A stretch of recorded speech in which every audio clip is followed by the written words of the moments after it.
ఆ పేపర్లో. అందులో మొదటి ప్రశ్న, 10వ ప్రశ్న, దేశ ఘనత చాటాలి. దీన్ని పక్కనిచ్చిన సూచన ప్రకారం మనం జవాబు రాయాల్సి ఉంటుంది. అంటే గీత గీసిన పదానికి అర్థం రాయండి అన్నారు. అంటే గీత గీసిన పదం ఏది ఇక్కడ? ఘనత అనే పదం గీత గీశారు. ఈ ఘనత అనే పదానికి తెలుగులోనే అర్థాన్ని రాయాలి. అంటే ఘనత అనే పదానికి అర్థం మామూలుగా ఏమొస్తుందంటే గొప్పదనం అని వస్తుంది, లేదా మహత్యం అని కూడా వస్తుంది అన్నమాట. ఈ రెండిట్లో ఏదో ఒక జవాబును రాస్తే మీకు ఒక మార్కు రావడం లేదు. కాబట్టి ఘనత అనే పదానికి గొప్పదనం, గొప్పదనం రాసేస్తే జవాబు సరిపోతుంది. అలాగే 11వ ప్రశ్న, అజ్ఞానాంధకారం తొలగించువాడు అని ఇచ్చారు వాక్యము. ఇందులో ఈ అనే ఉత్పత్త్యర్థం గల పదాన్ని రాయండి. అంటే దీనికి ఈ అజ్ఞానాంధకారం తొలగించువాడు అనే ఈ వాక్యానికి వ్యుత్పత్త్యర్థం ఏం పదం వస్తుందో రాయాలి. అంటే ఎలాగంటే దీని పూర్తి అర్థాన్ని మనం తీసుకుంటే అజ్ఞానము అనే అంధకారాన్ని, అంటే చీకటిని, అజ్ఞానము అనేది ఒక చీకటి అన్నమాట, దాన్ని తొలగించువాడు అంటే ఆ విద్యార్థుల్లో నుంచి ఆ చీకటి అనేది, ఆ అంధకారం అనే దాన్ని దూరం చేసేవాడు ఎవరప్ప అంటే దానికి ఉత్పత్తి పదం ఎవరు అంటే గురువు అని జవాబు, గురువు. కాబట్టి అజ్ఞాన అంధకారం తొలగించేవాడు అంటే దానికి గురువు అనేది మన ఉత్పత్తి గల పదం వస్తుంది. అలాగే 12వ ప్రశ్న, వక్త మాట్లాడుతున్నప్పుడు శ్రోతలు చప్పట్లు కొడతారు. ఇది ఈ వాక్యం. అంటే ఇక్కడ వక్త మాట్లాడుతున్నప్పుడు శ్రోతలు చప్పట్లు కొడతారు. దీని అర్థం ఏంటో చూద్దాం ఫస్ట్. వక్త అంటే ఎవరు?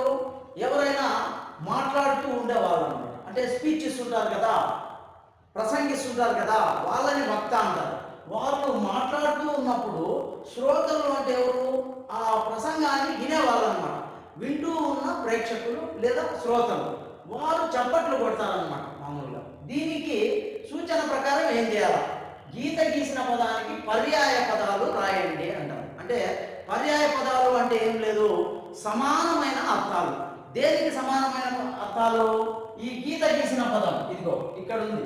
వక్త అనేది గీత గీసిన పదం. వక్త అంటే ఇందాకే చెప్పాను, మాట్లాడేవాడు లేదా ప్రసంగించేవాడు లేదా భాషణం చేసేవాడు.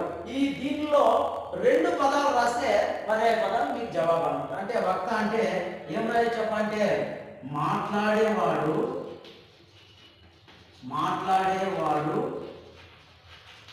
ఇంకొకటి ప్రసంగించేవాడు, మాట్లాడేవాడు లేదా ప్రసంగించేవాడు. ఈ 2 రాస్తే మీకు పర్యాయ పదాల్లో 1 మార్కు రావడం జరిగింది. అలాగే మరో ప్రశ్న 13వది, ధరపై శాంతి వర్ధిల్లాలి. ఈ వాక్యం ధరపై శాంతి వర్ధిల్లాలి అనే దానికి గీత గీసిన పదానికి నానార్థ పదాలు రాయండి అంటారు. నానార్థాలు రాయాలన్నమాట మనం. ఇప్పుడు ధర అనే పదానికి ఇదే కదా గీత గీసింది, ధర. దీనికి నానార్థాలు అంటే విభిన్న అర్థాలు రావడమే నానార్థాలు అంటే, రకరకాల అర్థాలు అన్నమాట.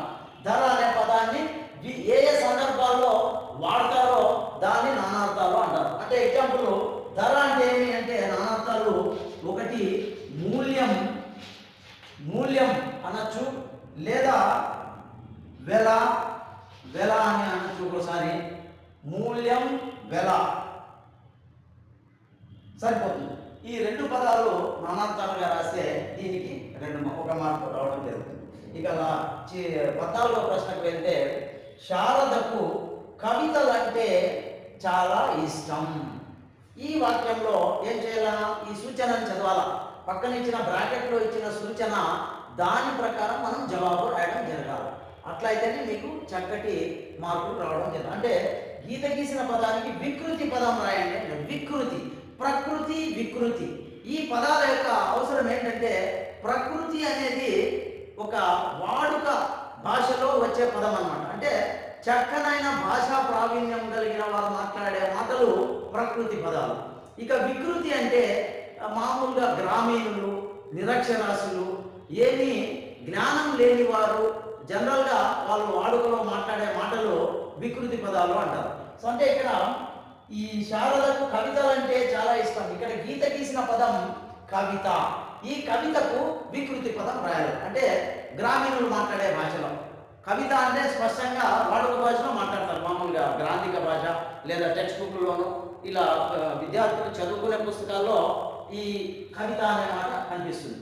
దీనికి వికృతి పదం రాయాలంటే అంటే గ్రామీణుల్లో మాట్లాడే మాటలో ఏమొస్తుంది దీని అర్థం అంటే కవితకు కైత అని వస్తుంది. కైత ఇది వికృతి.